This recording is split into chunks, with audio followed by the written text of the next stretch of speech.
Endometriose. Hoje a doença afeta cerca de 6 milhões de brasileiras, de acordo com a Associação Brasileira de Endometriose. Entre 10% a 15% das mulheres em idade reprodutiva, de 13 a 45 anos, podem desenvolvê-la e 30% tem chances aí de ficarem estéreis. E é para falar sobre isso que eu converso agora com a minha xará, a doutora Andressa Molim. Doutora Andressa, muito obrigada aí pela presença, uma ótima tarde. O assunto hoje é extenso. É extenso, é complexo. Vamos começar então para as pessoas entenderem o que é a endometriose, doutora Andressa? Então, endométrio é um tecido normal que reveste o útero internamente. Ele cresce e descama todo mês. Então, todo mês você menstrua e sai parte do endométrio na menstruação. Então, a cada ciclo isso é renovado. A cada menstruação se repete. É sobre esses tecidos que os bebês se implantam durante a gestação. Se não tem gestação, o tecido é eliminado na menstruação. Esse revestimento, ele muitas vezes, por razões não totalmente esclarecidas, pode se implantar em outros órgãos, nos ovários, nas tubas, no intestino, na bexiga, no peritônio e até mesmo no próprio útero dentro do músculo. Aí a gente chama de endometriose. Então é uma célula que deveria estar dentro do útero, revestindo a camada interna do útero, que ela se implanta em outro lugar que não deveria estar. Ela reflui e volta pela trompa, cai no ovário, cai na trompa mesmo, no intestino, bexiga, casos de endometriose pulmonar. Então, a endometriose é uma doença bem extensa, bem complexa. Então, pelo que eu entendi, a endometriose parte dela descer com a menstruação. O endométrio. O endométrio, isso, né? E não acontece isso. Isso. As mulheres essas mulheres que têm endometriose, ela tem vários fatores que desencadeiam a endometriose. Não só refluir esse tecido. Tem a imunidade, tem fator genético, tem fator ambiental. Então, tudo isso favorece para que aconteça a endometriose. Então, por isso que é chamada aí a doença da mulher moderna, né? Isso. Desconfia-se que o estilo de vida da mulher moderna, como estresse, a falta de atividade física, a má alimentação, contribui para o desenvolvimento da endometriose. Aliada aos altos níveis de poluentes no ar, a adição de agrotóxicos nos alimentos ocasiona o enfraquecimento do sistema imunológico, que também desencadeia a endometriose. Então são muitos fatores e é fácil ou é difícil de diferenciar uma cólica normal, uma cólica menstrual de uma cólica característica aí da endometriose? Geralmente a cólica da endometriose não passa com analgésico como uma cólica menstrual simples. É aquela mulher que está todo mês no pronto-socorro tomando injeção para diminuir cólica, aquela cólica incapacitante. A mulher não consegue fazer suas atividades diárias, fica incapacitada mesmo e não melhora com analgésicos simples ou antiespasmódicos normais que são prescritos para as cólicas. É uma dor então intensa, que irradia também. Isso. É comum as cólicas menstruais intensas, durante a menstruação, dor pré-menstruação, dor durante a relação sexual, dor difusa ou crônica na região pélvica, na região da bacia, fadiga crônica, exaustão, sangramento menstrual intenso ou irregular, também desregula o ciclo, alterações intestinais ou urinárias durante a menstruação e dificuldade para engravidar, a infertilidade. Esse é um grande problema. E aí, quando você estava falando dos fatores, né? O que causa? Você falou várias causas, mas esse fator genético também conta aí como possíveis causas para a doença?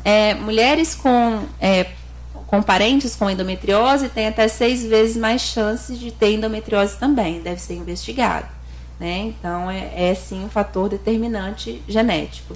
E os sintomas, doutora Andressa, eles são claros? Como é que são esses sintomas da endometriose? A gente sabe da cólica e da dor que você já falou aí na pergunta acima, mas quais outros sintomas que as mulheres precisam ficar atentas? Então, principalmente o que a gente mais pesquisa com endometriose é a dor e a infertilidade. São o cargo-chefe da endometriose, vamos dizer assim, né? Então, alterações intestinais também durante a menstruação, né? Alterações das vias urinárias, sangramento intenso, né? E a dor, que é sempre muito intensa.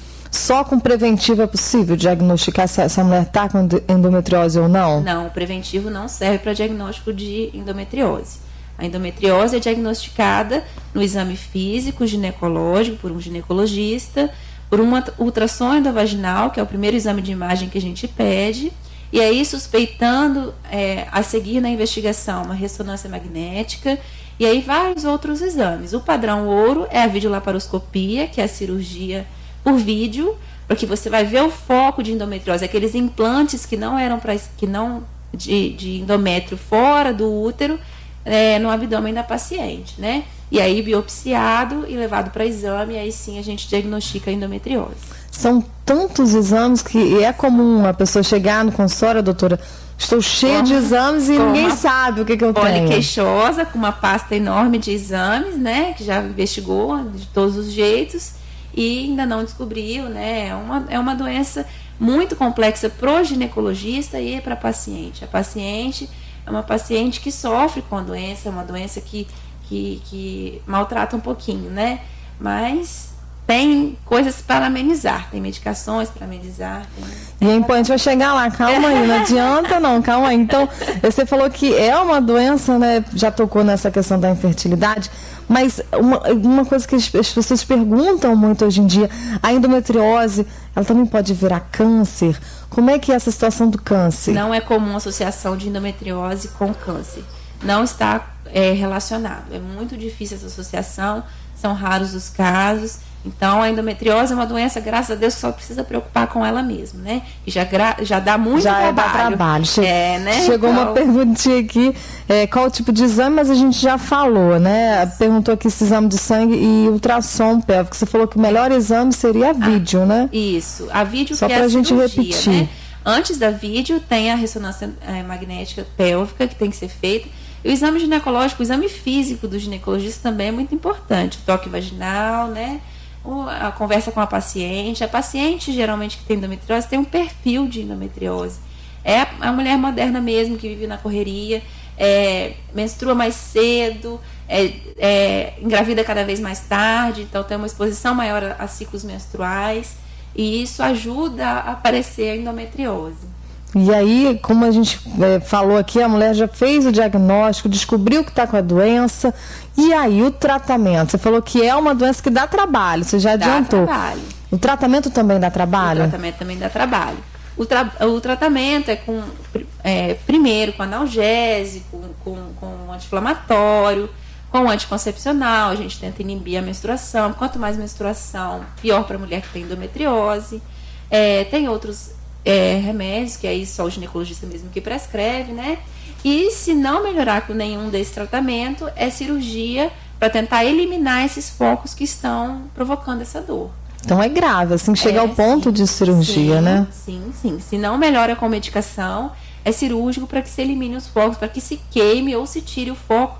Quando é de ovário, para que se tire o ovário, tire a cápsula, queime, para que tende a diminuir a dor. Não vai eliminar também, na maioria das vezes não elimina 100%. E a Carita, que está ouvindo a gente agora, também participou pelas redes sociais, ela mandou uma mensagem, ela que sofre com a doença há algum tempo, ela mandou uma mensagem assim, uma pergunta. Após retirar o cisto endometriótico e está usando Zoladex, deve ser um medicamento, sim, é normal sentir dor no ovário em que o cisto estava? Ela está perguntando se... Ela pode estar sentindo, às vezes, de alguma... da cirurgia de alguma aderência ou de algum outro foco de endometriose. Não é comum sentir dor onde não se tem endometriose, né? Então, aí teria que ser avaliado por um ginecologista para ver direitinho o que está acontecendo, quanto tempo tem de cirurgia, e tem que ser melhor explicado, né? Melhor visto. O que está acontecendo com ela, né? Com certeza é uma pessoa que já passou por todas essas dores, né? Com certeza. E a pergunta é se tem cura, doutora Andressa. Tem cura depois disso tudo? Depois de você passar por toda essa dificuldade na descoberta? Existe cura para endometriose? Depende do tamanho, depende do foco, depende de onde está. Se for só no ovário, você tirou o ovário, provavelmente isso não, se não tiver em outro lugar, provavelmente isso melhorou. Se foi só no útero, só na muscular do útero, que a gente chama de adenomiose, você tirou o útero e aí isso também melhorou. Mas esses implantes que ficam pélvicos, às vezes implante intestinal, às vezes o implante em outros lugares, trompa em outro lugar, pode ser que não melhore. E aí precisa de medicação crônica. É uma paciente que precisa ser tratada cronicamente. Então é uma doença que tem que ter cuidado, isso, né? Cada paciente que tem endometriose é diferente. Cada uma tem um tratamento, cada uma tem um cuidado. Nenhuma é igual. Nenhuma é tratada igual, porque às vezes você tem um foco pequeno de endometriose, a paciente sente dor absurda. E, às vezes, tem uma sensibilidade, sim, né? Às vezes tem endometriose, não é compatível. Às vezes você tem endometriose espalhada na pelve inteira e não sente dor nenhuma. Não sente dor na relação, não sente dor em lugar nenhum, e aí não precisa de tratamento. Então, depende muito de cada paciente, de como está, depende do grau que se encontra. E a Jerusa Coelho também participou aqui pelo WhatsApp. Ela pergunta se existe como prevenir essa doença, né? Já que é uma doença da mulher moderna. Então, hábitos de vida saudáveis ajudam, né? Exercício físico, boa alimentação. Isso ajuda, mas não é difícil falar de prevenção de uma doença que a gente... Quando você tem várias teorias para uma mesma doença, ninguém sabe direitinho aonde se previne, né? Então, os hábitos de vida, isso já ajudaria, né? É importante, você falou que é a doença da mulher moderna, a mulher que não engravidou principalmente. Sim, 30% das mulheres com endometriose têm infertilidade, né? E às vezes 50% das mulheres que são inférteis, que chegam no nosso consultório infértil, têm endometriose. Então, a endometriose está muito associada à infertilidade. Então, a paciente com infertilidade, a gente sempre põe um alerta com a endometriose, né? Mas aí quando você fala na infertilidade, por exemplo, você falou que 50% dos casos das mulheres que não podem ter filhos estão relacionados à endometriose. Sim. Mas acontece de alguma mulher dessa não ter tido sintoma, sim, não ter tido dor e aí... Pode sim. Às vezes a endometriose não dá nenhum sintoma e está ali adormecidinha, né? Então ela tem que ser investigada de qualquer forma. Geralmente, paciente que tem endometriose não quer dizer que não pode engravidar. Existem escapes, né? A gente pode fazer a fertilização in vitro, que geralmente é a recomendada, faz previamente a cirurgia, videolaparoscopia, tenta se regredir todos os focos de endometriose e tenta a fertilização in vitro. É uma a principal para as pacientes inférteis que tentam engravidar com endometriose profunda, essas que dão no intestino, essas que se alastram mesmo. Essa questão que você estava falando das dores, dos problemas, assim, principalmente na relação sexual. Às vezes tem casos de mulheres que têm problemas aí na relação sexual, de sentir o prazer na relação. Pode ser que ela tenha essa doença e nunca tinha... não saiba, que não foi investigada, né? Então ela tem sempre que achar alguma coisa estranha, procurar o seu ginecologista, fazer toda a investigação, né? Sempre ficar de olho. Então é importante o preventivo, não descobre, mas ajuda a monitorar. Ajuda a monitorar, porque é o meio dela estar todo ano no ginecologista, para estar sempre olhando se está tudo bem, não só com o útero, com mamas, com toda a parte ginecológica, né? Muito bacana. Eu conversei com a doutora Andressa Molim. Doutora Andressa, obrigada pelo bate-papo. Acho que da endometriose o que fica, essa questão da investigação, você falou aqui, uma coisa que me marcou muito, que você falou que toda pessoa que tem a doença tem um perfil que parece estar saturada de sentir dor, está cansada de sentir dor. Sim. Isso precisa de ajuda também? Sim, precisa de ajuda. Às vezes uma paciente precisa de ajuda psicológica, precisa de ajuda de várias outras partes dos médicos, né? Urologista. Então é multidisciplinar, é uma doença que pode acometer várias regiões. Então é uma paciente que merece um cuidado especial. Tá ok, adorei o bate-papo, obrigada aí pela entrevista e volte sempre, hein? Muito obrigada.